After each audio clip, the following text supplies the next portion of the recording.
अस्सलाम वालेकुम। आज हम देखेंगे फेरोमैग्नेटिक मटेरियल्स क्या होते हैं और उसके अंदर हिस्टैरिसीस लूप जो है वो बनती है वो क्या होती है, और इस हिस्टैरिसीस लूप की बेस पर जो है वो फेरोमैग्नेटिक मटेरियल्स को टू जो है वो टाइप्स में जो है वो नेक्स्ट जो है वो डिवाइड किया जाता है। एक हमारे पास होते हैं हार्ड फेरोमैग्नेटिक मटेरियल्स एंड होते हैं सॉफ्ट फेरोमैग्नेटिक मटेरियल्स। ठीक हो गया। ये किस वजह से होता है? ये इस हिस्टैरिसीस लूप की वजह से होता है कि वो वाइडर है या वो वाइडर नहीं है। अगर तो वाइडर होगी तो वो हार्ड मैग्नेटिक मटेरियल होंगे, मतलब वो ज़्यादा टाइम लेंगे मैग्नेटाइज होने को, और फिर उतना ही ज़्यादा टाइम वो डीमैग्नेटाइज होने को भी लेते हैं, क्योंकि हम जानते हैं फेरोमैग्नेटिक मटेरियल्स जो होते हैं ये परमानेंट मैग्नेट्स होते हैं हमारे पास। मतलब अगर इनका मैग्नेटिक फील्ड रिमूव भी कर दिया जाए तो ये मैग्नेटाइज रहते हैं। ठीक है। बाकी जो हमारे पास डाया पैरा है वो हमारे पास क्या है, वो परमानेंट मैग्नेट्स जो है उनके तौर पर एक्ट नहीं करते हैं। मतलब उनके अंदर जब मैग्नेटिक फील्ड हटा दिया जाए तो वो हमारे पास क्या है, वो दोबारा उसके अंदर जो मैग्नेटिक मोमेंट्स हैं वो ख़ुद को अलाइन कर लेते हैं उसी डायरेक्शन में जिसमें कि वो पहले होते हैं। ठीक है। तो हम क्या करते हैं, देख लेते हैं। इसकी टू टाइप्स हैं, हार्ड और जो है हमारे पास सॉफ्ट है। जैसे कि हमारे पास हम जानते हैं कि फेरोमैग्नेटिक मटीरियल है अगर हमारे पास ये कोई, और इसके अंदर जो हैं वो डोमेन्स होती हैं। ठीक है। डोमेन्स हमारे पास कितनी रेंज की हो सकती हैं? ये हमारे पास हो सकती हैं 10⁻⁻12 से लेकर 10⁻⁻8 तक जो है ये हमारे पास मीटर क्यूब तक जो होती हैं हमारे पास इसकी रेंज होती है। ठीक है। इतनी रेंज की ये होती हैं हमारे पास। उसके अंदर नंबर ऑफ़ एटम्स जो होते हैं वो हमारे पास 10⁻17 से लेके 10⁻21 तक होते हैं। और जो फेरोमैग्नेटिक मटेरियल्स हैं उसकी जो है वो एग्ज़ाम्पल कोबाल्ट, निकल, आयरन। ठीक है। आयरन ये हमारे पास क्या है, इसकी जो हैं वो एग्ज़ाम्पल हैं फेरोमैग्नेटिक मटेरियल की। इसके अंदर जब हमने मैग्नेटिक फील्ड जो है वो प्रोवाइड नहीं किया होता तो हमारे पास ये रैंडम डायरेक्शंस के अंदर अलाइन होते हैं इस तरह से।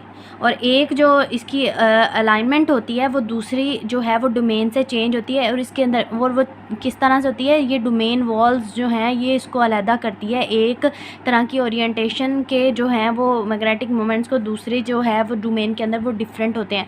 इसमें अगर इस तरह से है, इस तरह इसमें इस तरह से है, और अगर हम कहते हैं कि इसमें जो है वो इस तरह से है, मतलब अभी मैग्नेटिक फील्ड प्रोवाइड नहीं किया गया और ये जो है वो रैंडमली ओरिएंटेड है, और इस डोमेन के अंदर जो हैं वो इस टाइप के। ठीक हो गया। जब इसको मैग्नेटिक फील्ड प्रोवाइड कर दिया गया, जब हमने इसको मैग्नेटिक फील्ड के अंदर रख दिया, इवन बहुत वीक भी मैग्नेटिक फील्ड प्रोवाइड किया, तो ये मटेरियल्स ऐसे हैं जो कि ख़ुद को अलाइन करने को ट्राई करते हैं उस वीक मैग्नेटिक फील्ड में के अंदर भी हमने क्या है, मैग्नेटिक फील्ड प्रोवाइड कर दिया। तो ये हमारे पास क्या है, इसी डायरेक्शन में ये जो डोमेन है इसके जो मैग्नेटिक मोमेंट्स हैं वो ख़ुद को अलाइन कर लेंगे इस डायरेक्शन में। ये हमारे पास पहले ही इस डायरेक्शन में थे, ये भी इसी डायरेक्शन में रहेंगे। और ये हमारे पास क्या है, इस डोमेन के जो हैं वो इस टाइप से थे, वो ये हमारे पास क्या है, इस टाइप को अलाइन कर लिया इन्होंने, और ये जो है हमारे पास ये भी इस तरह से अलाइन हो गए।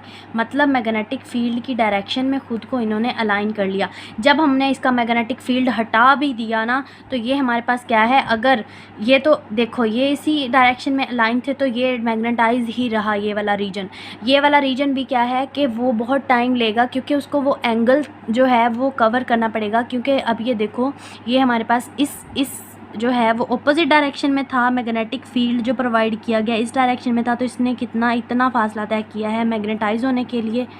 ठीक है। और ये जो थे इसमें जो था वो इस टाइप का था, इसमें मैग्नेटिक फील्ड इस तरह से था, तो इसने इतना जो है वो डिस्टेंस जो है वो कवर किया है। और ये हमारे पास इस टाइप से थे और इसने इस तरफ अलाइन होना था, मैग्नेटिक फील्ड के अंदर ये अलाइन हुआ, तो इसने कितना है, इतना डिस्टेंस 180 का जो है वो किया है। जब इसका मैग्नेटिक फील्ड हटा भी दिया तो हमारे पास क्या है, ये स्टिल मैग्नेटाइज रहते हैं इसी तरह। इसीलिए हम इन्हें परमानेंट मैग्नेट्स के तौर पर जो है वो कहते हैं कि ये हमारे पास परमानेंट मैग्नेट्स हैं। ठीक हो गया। अब हमारे पास क्या है कि ये हमारे पास फेरोमैग्नेटिक मटेरियल इस तरह से होते हैं, उनकी डोमेन्स भी ग्रो कर जाती हैं। एक टेम्परेचर आता है जिसके ऊपर, ख़ास टेम्परेचर जिसके ऊपर ये फेरोमैग्नेटिक मटेरियल्स जो हैं वो चेंज हो जाते हैं पैरामैग्नेटिक मटेरियल्स के अंदर। उससे हम कहते हैं क्यूरी टेम्परेचर।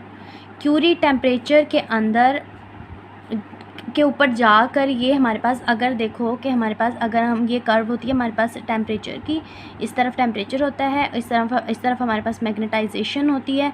यहाँ पर अगर हम कहें कि हमारे पास MS मतलब कि सैचुरेशन रीजन है, बहुत ज़्यादा सैचुरेशन रीजन वो होता है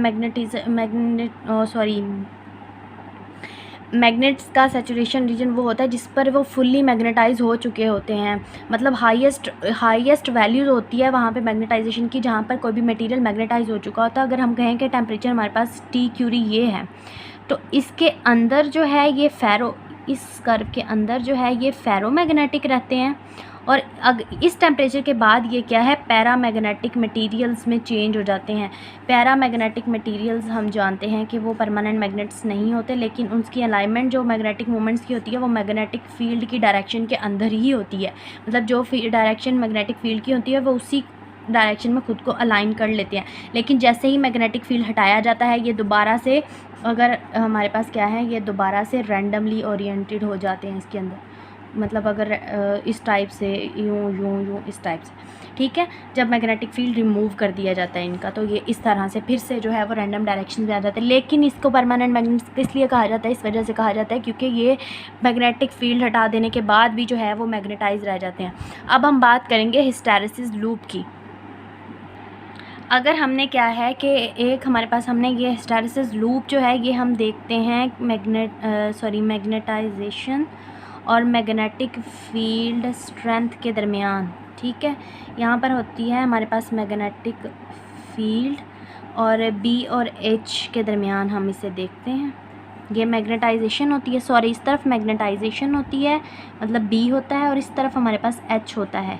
क्या होता है, ये क्या है, मैग्नेटिक फील्ड स्ट्रेंथ है, B0 भी इसे कह देते हैं और H भी कह देते हैं, और ये हमारे पास क्या है, मैग्नेटाइजेशन है, ठीक है। ये हमारे पास क्या है, M, ठीक है। तो हमारे पास क्या होता है कि कोई भी मटेरियल, यहाँ पर 0 पॉइंट है जहाँ पर हमारे पास मैग्नेटाइजेशन, और ये हमारे पास क्या है, मैग्नेटिक फील्ड स्ट्रेंथ 0 है इस पॉइंट के ऊपर। तो जब हमने किसी भी फेरोमैग्नेटिक मटेरियल को रख दिया है किसी सॉलिनॉइड के अंदर, और उसमें से जो है वो करंट जब फ्लो करता है, तो हमारे पास क्या है, उसके अंदर मैग्नेटाइजेशन जो है वो इंड्यूस हो जाती है। तो हमारे पास क्या है कि ये जो रीजन है यहाँ तक हम कह देते हैं कि ये हमारे पास MS रीजन है, मतलब सैचुरेशन रीजन है, जहाँ पर कोई भी मटेरियल की जो है वो मैक्सिमम जो है वो मैग्नेटाइज हो जाता है कोई भी मटेरियल।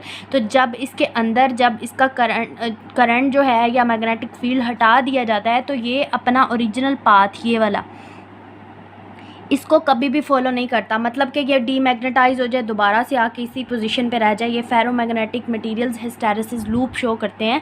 वो किस तरह से कि ये मटेरियल्स जो हैं अगर इसका मैग्नेटिक फील्ड हटा दिया जाए तो ये ओरिजिनल पाथ फॉलो नहीं करते, बल्कि ये इसका पाथ इस तरह से होता है।